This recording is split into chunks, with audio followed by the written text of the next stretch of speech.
Hello everyone, welcome to ফান্ডাস digital marketing YouTube channel. Facebook ad সিরিজের আজকের ভিডিওতে আমরা দেখব পেজ লাইক ক্যাম্পেইন আমরা কিভাবে সেট করব। তো পেজ লাইক ক্যাম্পেইন সেট করার আগে আমরা প্রথমেই জেনে নেব আমাদের পেজে কেন লাইক দরকার। তো এখানে আমরা যেই কমন যেই চারটা পারপাস আমরা দেখে থাকি আমাদের পেজে লাইক বাড়ানোর জন্য, সেটা হচ্ছে এখানে আমরা দেখতে পাচ্ছি অনলি ফর দ্য নাম্বার। তো অনেকেই কিন্তু অনেক পেজে চায় যে তাদের পেজে শুধুমাত্র একটা নাম্বার শো করুক, যেখানে হচ্ছে তাদের পেজে অনেকগুলো আপনারা জানেন পেজ লাইক অথবা ফলোয়ার আমরা বলে থাকি, অনেকগুলো ফলোয়ার থাকুক। তো এই সময় এই বিষয়টা কিন্তু অনেকেই চায় যে আমার পেজে শুধুমাত্র একটা নাম্বার শো করুক। তো এই পারপাসে আমরা আমাদের পেজে কিন্তু আমরা লাইক অথবা ফলোয়ার আমরা ইনক্রিজ করতে পারি। এবং এখানে আরেকটা বিষয়, সেটা হচ্ছে ফর ব্র্যান্ড অ্যাওয়ারনেস। কারো যদি কোনো একটা ব্র্যান্ড থাকে, সেই ব্র্যান্ডটাকে অ্যাওয়ারনেস করার জন্য কিন্তু তাদের পেজে কিছু পরিমাণ লাইক বা ফলোয়ার দরকার। তো এখানে আরেকটা পারপাস দেখতে পাচ্ছি আমরা, পারপাস অফ কন্টেন্ট। তো আমাদের যদি কোনো একটা কন্টেন্ট আমরা যদি আমাদের অনেক অডিয়েন্সকে দেখাতে চাই, তো সেক্ষেত্রেও কিন্তু আমাদের পেজে যদি অনেকগুলো ফলোয়ার থাকে বা পেজ লাইক থাকে, তাহলে কিন্তু আমাদের কোনো কন্টেন্টকে আমরা আমাদের পেজে পোস্ট করার মাধ্যমে অর্গানিক্যালি কিন্তু আমরা তাদেরকে দেখাতে পারি। তো এখানে আরেকটা অপশন আমরা যেটা দেখতে পাচ্ছি ফর কাস্টম অডিয়েন্স। আপনারা জানেন আমাদের ফেসবুক পেজে যে সমস্ত লাইক ফলোয়ার আছে তাদের থেকে কিন্তু আমরা চাইলে আমাদের অ্যাডসের জন্য একটা কাস্টম অডিয়েন্স আমরা ক্রিয়েট করতে পারি। তো এই হচ্ছে চারটা কমন বিষয় আমাদের পেজে লাইক ফলোয়ার বাড়ানোর জন্য। তো পেজ লাইক একটা অ্যাডস রান করার জন্য আমরা সরাসরি চলে আসলাম আমাদের অ্যাডস ম্যানেজারে, এবং অ্যাডস ম্যানেজারে আসার পর আমরা ক্রিয়েট নামে যেই অপশনটা দেখতে পাচ্ছি প্লাস বাটনটা অথবা ক্রিয়েট বাটনটা, সেই বাটনটাতে একটা ক্লিক করে দেব।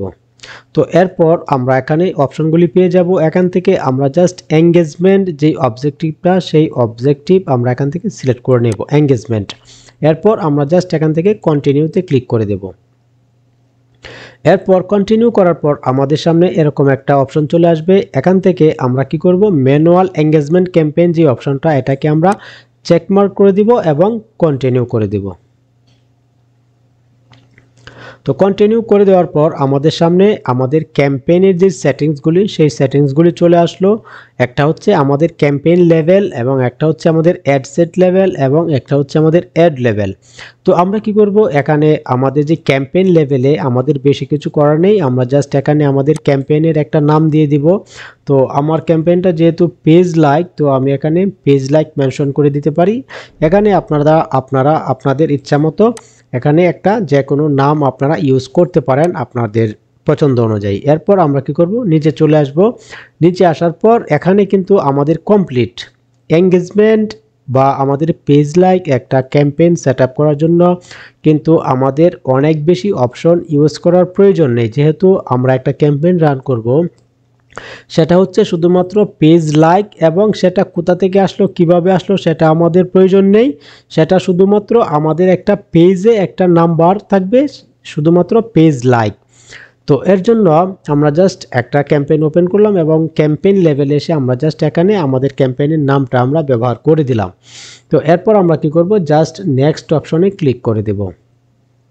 তো নেক্সট অপশনে যদি আমরা ক্লিক করি, তাহলে আমরা আমাদের দ্বিতীয় লেভেলে চলে আসলাম, সেটা হচ্ছে আমাদের অ্যাডসেট লেভেল। তো অ্যাডসেট লেভেলে আসার পর আমরা সেমভাবে এখানে আমরা আমাদের একটা নাম আমরা এখানে ইউজ করতে পারি। তো আমি যেহেতু আগে একটা আমাদের ক্যাম্পেইন লেভেলে পেজ লাইক আমি মেনশন করে দিয়েছিলাম, তো সেমভাবে আমি এখানেও একটা পেজ লাইক মেনশন করে দিলাম। তো এরপর আমরা কি করব, এখানে আমরা কনভার্সন লোকেশন যে অপশনটা দেখতে পাচ্ছি, এই অপশনটাই যদি পেন্সিল বাটনে আমি ক্লিক করি, তাহলে আমরা নিচে এসে ফেসবুক পেজ নামের একটা অপশন পেয়ে যাব। যেহেতু আমরা আমাদের ফেসবুক পেজে লাইক ফলোয়ার বাড়াতে চাচ্ছি, তো এর জন্য আমরা এখান থেকে ফেসবুক পেজটাকে সিলেক্ট করে দিব।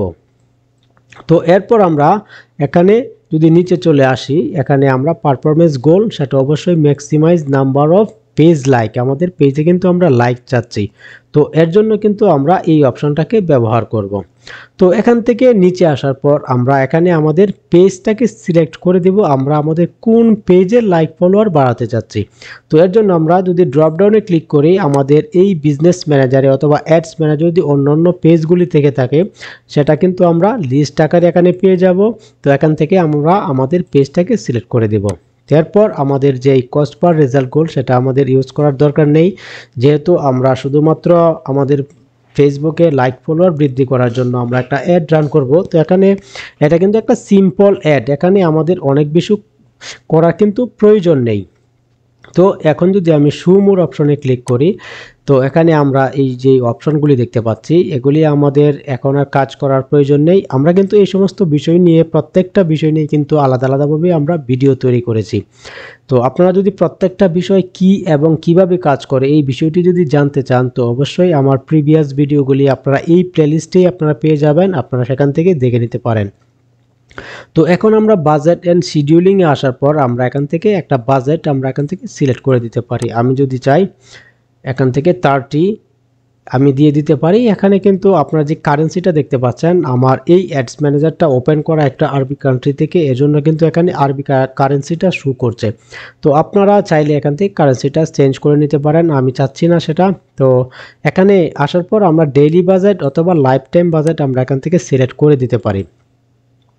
তো এরপর আমরা যখন একটু নিচে চলে আসব, নিচে আসার পর আমরা কি করব, আমাদের অ্যাডসটা কবে থেকে রান করতে চাচ্ছি সেই ডেটটা আমরা এখান থেকে সিলেক্ট করে দিতে পারি। তো আমি যদি চাই এখানে 3 তারিখ থেকে আমার অ্যাডসটা রান হবে এবং ইন ডেটটা আমরা চাইলে এখান থেকে সিলেক্ট করে দিতে পারি, অথবা আমরা যদি না চাই যে আমাদের অ্যাডসটা চলতেই থাকবে আমরা সেটাকে আর ইন ডেট আমরা দিতে চাই না, তো ইন ডেট যদি আমরা দিয়ে দেই তো নির্দিষ্ট একটা ডেটে গিয়ে আমাদের অ্যাডসটা স্টপ হয়ে যাবে।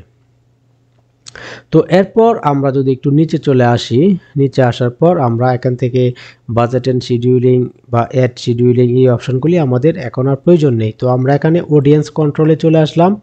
তো আমরা এখানে চাইলে আমাদের আলাদা আলাদা অডিয়েন্স আমরা ব্যবহার করতে পারি। আমরা যদি চাই আমাদের প্রিভিয়াস যে অডিয়েন্সগুলো ক্রিয়েট করা সেটা হতে পারে সেভড অডিয়েন্স, কাস্টম অডিয়েন্স, অথবা আমাদের যে কোনো অডিয়েন্স ক্রিয়েট করা থাকে তাহলে কিন্তু আমরা সেই অডিয়েন্স সেটটাকে আমরা এখান থেকে ব্যবহার করতে পারি।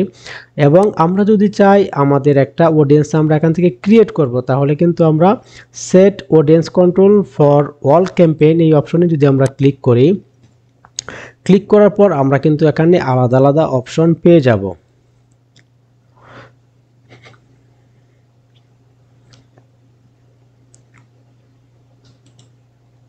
তো এই অপশনগুলি কিন্তু এখন আমাদের এই ক্যাম্পেইনের জন্য প্রয়োজন নেই, আমি জাস্ট এখান থেকে ক্লোজ করে দিচ্ছি। তো এরপর আমরা কি করব, এখান থেকে আমাদের একটা লোকেশন আমরা সেট করে দেব। লোকেশনটা সেট করার জন্য আমি যদি এডিট অপশনে ক্লিক করি এবং এই যে সৌদি আরবিয়া অপশনটা দেখতে পাচ্ছি এটাকে যদি আমি ক্রস করে দেই, তো এখানে আমি কি করব, শুধুমাত্র আমি বাংলাদেশটাকে সিলেক্ট করে দিব। তো আমি যখন বাংলাদেশ লিখলাম, তো আমি এখান থেকে বাংলাদেশ যেই কান্ট্রিটা সেই কান্ট্রিটাকে আমি সিলেক্ট করে দিব, বাংলাদেশ কান্ট্রি আপনারা দেখতে পাচ্ছেন। তো এই কান্ট্রিটাকে আমি জাস্ট সিলেক্ট করে দিব এবং সিলেক্ট করে দেওয়ার পর আমরা কিন্তু যদি এখন শো মোর অপশনে ক্লিক করি, তো এখান থেকে চাইলে আমরা বিভিন্নভাবে আমাদের অডিয়েন্সকে টার্গেট করতে পারি। তো এই সমস্ত বিষয়গুলি নিয়ে কিন্তু আমাদের আলাদা আলাদা ভিডিও মেক করা আছে। তো সেখানে পরিপূর্ণভাবে একটা আমাদের যে এখানে অডিয়েন্স যেই সেকশনটা, প্রত্যেকটা সেকশন নিয়ে কিন্তু আমাদের বিস্তারিত আলোচনা করা আছে একটা ভিডিওতে। তো আপনারা এই ভিডিওগুলি দেখে নেবেন। তো এই ভিডিওগুলি দেখলে আশা করি আপনারা একটা অডিয়েন্স ভালোভাবে ক্রিয়েট করতে পারবেন। তো একটা অডিয়েন্স আমরা ক্রিয়েট করার পর আমরা এখান থেকে চলে আসব প্লেসমেন্টে, এবং প্লেসমেন্টে আসার পর আমরা যদি এই যে এডিট অপশনটা দেখতে পাচ্ছি এই অপশনে যদি ক্লিক করে দেই, তো এখানে আমরা দুইটা অপশন দেখতে পাচ্ছি, একটা হচ্ছে অ্যাডভান্টেজ প্লাস প্লেসমেন্ট রিকমেন্ডার যেটা ফেসবুক রিকমেন্ড করে, এবং আরেকটা হচ্ছে ম্যানুয়াল প্লেসমেন্ট। তো আমরা আমাদের যেহেতু শুধুমাত্র পেজ লাইক এবং ফলোয়ার বাড়ানোর জন্য আমরা একটা ক্যাম্পেইন রান করব, তো সেক্ষেত্রে সবচেয়ে বেস্ট হচ্ছে ফেসবুক যেভাবে ইচ্ছা সেভাবে দেখাক এবং সেটা যে কোনো পর্যায়ে দেখাক, আমাদের শুধুমাত্র একটা পেজ লাইক বা ফলোয়ার দরকার, আর সেটা হবে বাংলাদেশের ভেতর থেকে। তো এর জন্য আমরা কি করব, আমরা চেষ্টা করব অ্যাডভান্টেজ প্লাস প্লেসমেন্ট যেটা রিকমেন্ডেড ফেসবুকের এই অপশনটা আমরা ব্যবহার করার জন্য। তো এরপর কিন্তু আমাদের অ্যাডসেট লেভেলের কাজ পরিপূর্ণ শেষ। আমরা যেহেতু একটা সিম্পল ক্যাম্পেইন রান করব, এখানে কিন্তু আমাদের অনেক বেশি করার কিছু নেই। তো এরপর আমরা কি করব, জাস্ট এখান থেকে আমরা নেক্সট অপশনে ক্লিক করে দেব এবং নেক্সট অপশনে ক্লিক করে আমরা চলে আসব আমাদের অ্যাড লেভেলে। তো অ্যাড লেভেলটা কিন্তু খুবই গুরুত্বপূর্ণ আমাদের ফেসবুক পেজে লাইক এবং ফলোয়ার বৃদ্ধি করার জন্য। দেখেন আমরা আমাদের এই যে অ্যাড লেভেলে এসে আমরা এরকম একটা অ্যাড কপি অথবা এমন একটা প্রাইমারি টেক্সট আমরা ইউজ করব, যেটা দেখার পর বা যেই প্রাইমারি টেক্সটটা ব্যবহার করব সেই টেক্সটটা কেউ যদি পড়ার পর যেন সাথে সাথে তার মনে হয় যে আমাদের এই পেজটা তার লাইক করা অথবা ফলো করা প্রয়োজন। তো এরকম আমরা কিছু প্রাইমারি টেক্সট এবং একটা ইমেজ আমরা ব্যবহার করব। তো আমরা এখান থেকে নিচে চলে আসব এবং নিচে আসার পর আমরা কিন্তু এখানে আমাদের অ্যাড ক্রিয়েটিভ যে অপশনটা, এই অপশনে যদি আমরা ক্লিক করে দিই, ক্লিক করার পর আমরা এখান থেকে ইমেজ অথবা ভিডিও আমরা এখানে অ্যাড করতে পারি। তো আমরা কি করব, আমরা অবশ্যই এখানে একটা ইমেজ অ্যাড করে দেব। তো ইমেজটা আমরা অবশ্যই আমাদের সাইজ মতো তৈরি করে নেব এবং সাইজ মতো তৈরি করার পর আমরা যখন এখানে অ্যাড করব, তো আমাদের প্রিভিউটা কিন্তু আমাদের সামনে চলে আসলো। তো আপনারা দেখতে পাচ্ছেন আমাদের যেই পেজটা, সেই পেজের নামটা এখানে দেখতে পাচ্ছেন এবং এর পাশে কিন্তু একটা লাইক বাটন আপনারা দেখতে পাচ্ছেন। তো কেউ যদি আমাদের অ্যাডসটা দেখে, তো সে সর্বপ্রথম এখানে আমাদের যে ইমেজটা আমরা ব্যবহার করব, ভিডিও ব্যবহার করব, সেই ভিডিও বা ইমেজটা এখানে দেখতে পাবে। এর উপরে কিন্তু আমাদের একটা প্রাইমারি টেক্সট তারা দেখতে পারবে। তো এই টেক্সটে কিন্তু আমাদের এত বেশি বিস্তারিত কোনো কিছু লেখার প্রয়োজন নেই, শুধুমাত্র আমরা এখানে কল টু অ্যাকশন কথা বলবো এবং আমরা কয়েকটা পাওয়ার ওয়ার্ড এখানে আমরা ব্যবহার করব। তো এর ফলে কি হবে, আমাদের কিন্তু পেজ লাইক একদম মানে খুব কম কস্টে আমাদের পেজ লাইক বৃদ্ধি হওয়ার একটা চান্স কিন্তু বেড়ে যাবে। তো এভাবে আমরা আমাদের একটা পেজ লাইকের জন্য আমরা একটা ক্যাম্পেইন সেট আপ করবো। তো মোটামুটি কিন্তু আমাদের ফেসবুক পেজ লাইক ক্যাম্পেইন কিন্তু সেট আপ কমপ্লিট। এখন আমরা কি করব, জাস্ট এখান থেকে জাস্ট পাবলিশে ক্লিক করে দেব। তো পাবলিশে ক্লিক করে দেওয়ার পর আমাদের অ্যাডসটা তাদের ফেসবুকের কাছে একটা রিভিউতে থাকবে এবং কোনো একটা পর্যায়ে তারা যদি মনে করে আমাদের অ্যাডসটা রান করা প্রয়োজন, তাহলে সেটা পাবলিশ করে দিবে অটোমেটিক্যালি। তো আশা করি আপনারা এভাবে আপনাদের ফেসবুক পেজে লাইক এবং ফলোয়ার বৃদ্ধি করার জন্য একটা ক্যাম্পেইন খুব সুন্দরভাবে এভাবে আপনারা রান করতে পারবেন। তো আশা করি ভিডিওটি আপনাদের ভালো লেগেছে। ভিডিওটি যদি ভালো লেগে থাকে তো অবশ্যই আমার চ্যানেলটাকে সাবস্ক্রাইব করে দিবেন। আপনাদের কোনো প্রশ্ন এবং কোনো মতামত থাকলে অবশ্যই আপনারা কমেন্ট বক্সে আমাকে লিখে দিতে পারেন।